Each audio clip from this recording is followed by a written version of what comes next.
A clash at the Cohen hearing reveals the left's racial divide. The New York Times. Washington. You, as the child of former sharecroppers, Representative Elijah E. Cummings of Maryland is no stranger to blunt conversations about race. But when a fiery fight came at the end of Wednesday's explosive House Oversight Committee hearing featuring Michael D. Cohen. After Representative Mr. Meadows, red-faced and near tears, demanded that Ms. Tlaib's words be taken down. You struck from the record as a violation of House rules. You and Mr. Cummings asked Ms. Tlaib to explain herself. She apologized. Whose emotions do we put first? Said Representative Alexandria Ocasio-Cortez of New York, a close ally of Ms. Tlaib's, who is on the oversight panel and witnessed the encounter.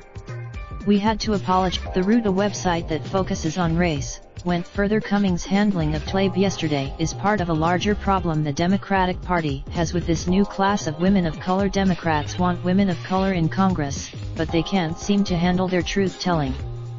He added, the episode underscored who Mr. Cummings is and how he wants to run his committee.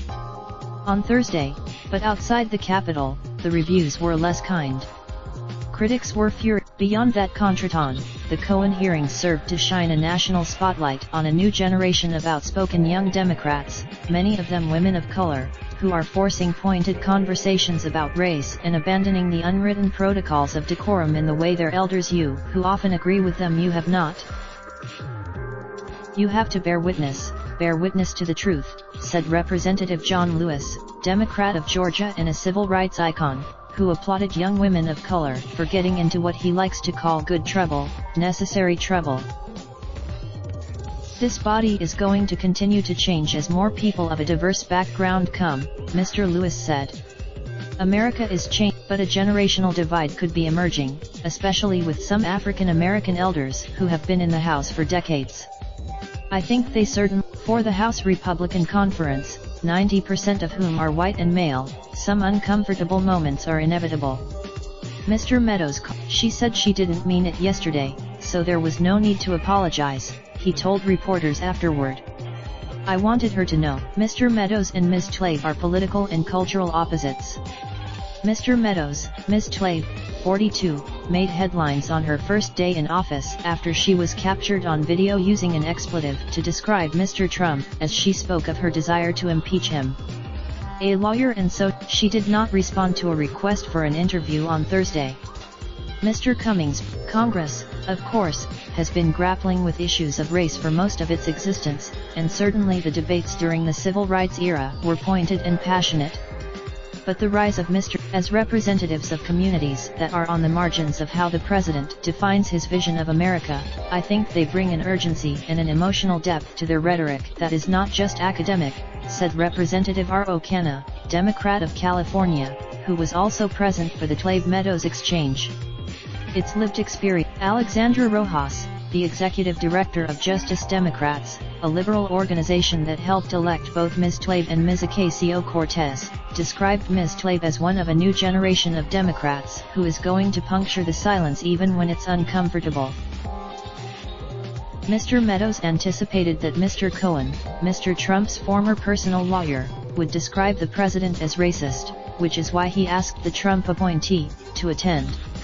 When it was his turn, Ms. Tlaib was incredulous. The fact that someone would actually use a prop, a black woman in this chamber, in this committee, is alone racist in itself. Another Michigan Democrat, Representative Brenda Lawrence, who is African American, said it was totally insulting for Mr. Meadows to prop up one member of our entire race. Representative Ayanna S. Presley, a freshman Democrat from Massachusetts who is black, asked Mr. Cohen whether it was possible for Mr. Trump to have a black friend and still be racist, to which he replied, yes. In fact, the only Democrats to call Mr. Meadows out were women of color. Men of color on the. While Mr. Cummings may have wanted to put the matter to rest, the exchange was reverberating inside and outside the Capitol. I think that he handled it in the way that made sense for him and the committee in that moment, said Adrienne Shropshire, the executive director of Black PAC, which mobilizes black voters. He is the chair of the. Ms. Ocasio-Cortez agreed, saying she felt Mr. Cummings was correct in the procedure and was trying to do everything in his power to protect Ms. Tlade from being reprimanded.